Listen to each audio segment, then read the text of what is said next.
નમસ્કાર, બપોરના 2 વાગી રહ્યા છે. આપ જોઈ રહ્યા છો ગુજરાત ફર્સ્ટ સમાચાર સાથે હું છું માનસી સોની. સતત બીજા દિવસે રાજ્યમાં સાર્વત્રિક મેઘમહેર થઈ રહી છે. 12 વાગ્યા સુધીમાં રાજ્યના 116 તાલુકામાં વરસાદ નોંધાયો છે. સૌરાષ્ટ્રના જિલ્લાઓમાં બીજા દિવસે પણ મેઘમહેર થઈ.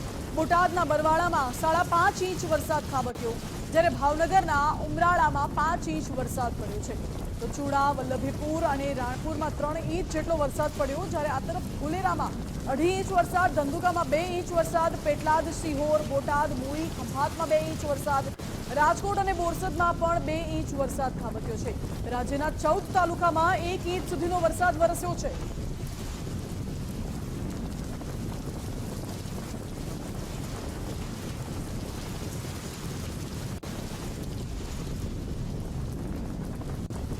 હવામાન વિભાગની ભારે વરસાદની આગાહીને પગલે રાજ્યમાં ઠેર ઠેર વરસાદી માહોલ છવાયો છે અને આ સાથે 4 વાગ્યા સુધી કચ્છમાં વરસાદનું રેડ એલર્ટ જાહેર કરવામાં આવ્યું છે. તો મોરબી, સુરેન્દ્રનગર, રાજકોટ, બોટાદમાં પણ વરસાદનું રેડ એલર્ટ અપાયું છે. ઉત્તર ગુજરાતમાં વરસાદનું ઓરેન્જ એલર્ટ આપવામાં આવ્યું છે. બનાસકાંઠા, પાટણ, મહેસાણામાં વરસાદનું ઓરેન્જ એલર્ટ, જ્યારે સાબરકાંઠા અને આ સાથે મધ્ય ગુજરાતમાં અમદાવાદમાં પણ વરસાદનું ઓરેન્જ એલર્ટ આપવામાં આવ્યું છે હવામાન વિભાગ દ્વારા. એટલે સાંજના 4 વાગ્યા સુધીમાં ઉત્તર ગુજરાતના કેટલાક વિસ્તારો એવા છે કે જ્યાં ભારે વરસાદ વરસી શકે છે. અને આ જ મુદ્દે મારી સાથે ન્યૂઝરૂમથી સહયોગી ઉમંગ રાવલ લાઈવ જોડાઈ ગયા છે. ઉમંગ, કચ્છ અને સૌરાષ્ટ્રનો કેટલોક ભાગ જ્યાં રેડ એલર્ટ છે, જ્યારે ઉત્તર ગુજરાત અને મધ્ય ગુજરાતનો કેટલોક ભાગ જ્યાં ઓરેન્જ એલર્ટ છે, ક્યાં કેવો વરસાદ રહી શકે છે, શું છે આગાહી? બિલકુલ, આજે સાંજના લગભગ 4 વાગ્યા સુધી ગુજરાતના 5 જેટલા જે જિલ્લાઓ છે એ જિલ્લાઓની અંદર હવામાન વિભાગ થકી ભારે વરસાદની આગાહી કરવામાં આવી છે અને એના જ કારણે 5 જિલ્લાઓ, ગુજરાતના 5 જિલ્લાઓને રેડ એલર્ટ ઉપર મૂકવામાં આવ્યા છે.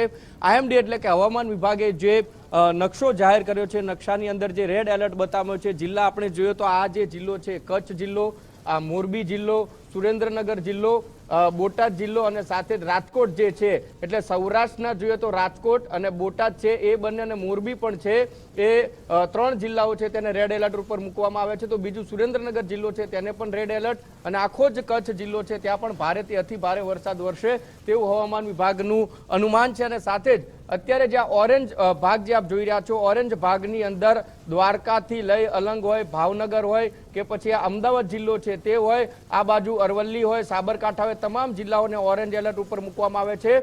અને ત્યાં પણ અતિ ભારે ને પરંતુ ભારે વરસાદ છે, ઓરેન્જ એલર્ટ જ્યાં આપવામાં આવ્યું છે ત્યાં આગળ વરસી શકે છે. ને આમ તો અત્યારે આખા ગુજરાતમાં જોઈએ તો સાર્વત્રિક ધીમી ધારે વરસાદ વરસી રહ્યો છે, પરંતુ 4 વાગ્યા સુધીમાં આજે 5 જિલ્લાઓ છે, આ 5 જિલ્લાઓની અંદર ભારેથી અતિ ભારે વરસાદ વરસવાની વકી જે છે એ હવામાન વિભાગે વ્યક્ત કરી છે. અને તેને લઈને જ હવામાન વિભાગે 4 વાગ્યા સુધી એવું કહ્યું છે કે ગુજરાતના 5 જિલ્લામાં ભારે વરસાદ વરસી શકે છે અને એને લઈને રેડ એલર્ટ છે એ આપવામાં આવ્યું છે. એટલે કે 4 વાગ્યા સુધી, અને પવનની તીવ્રતા પણ લગભગ 60 કિલોમીટર પ્રતિ કલાકથી લઈ અને 65 કિલોમીટર પ્રતિ કલાકની હોઈ શકે છે. એટલા માટે જ દરિયાખેડુ, કારણ કે દરિયાના જે ભાગો છે, જે જિલ્લાઓ છે ત્યાં આગળ પણ ભારે પવન ફૂંકાઈ શકે છે. લોકોને વગર કામે આ 5 જિલ્લાઓમાં 4 કે 5 વાગ્યા સુધી બહાર ન નીકળવું તેવું પણ હવામાન વિભાગનું કહેવું છે. સાવચેતી રાખવી એ પણ એટલી જરૂરી છે.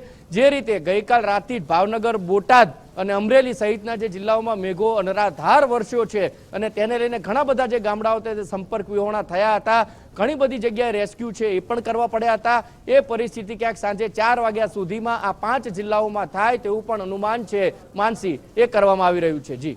જી ઉમંગ, આભાર આપનો. એટલે આ 4 જિલ્લાઓ સાંજના 4 વાગ્યા સુધી આ જે જિલ્લાઓ છે ત્યાં ભારેથી અતિ ભારે વરસાદ વરસી શકે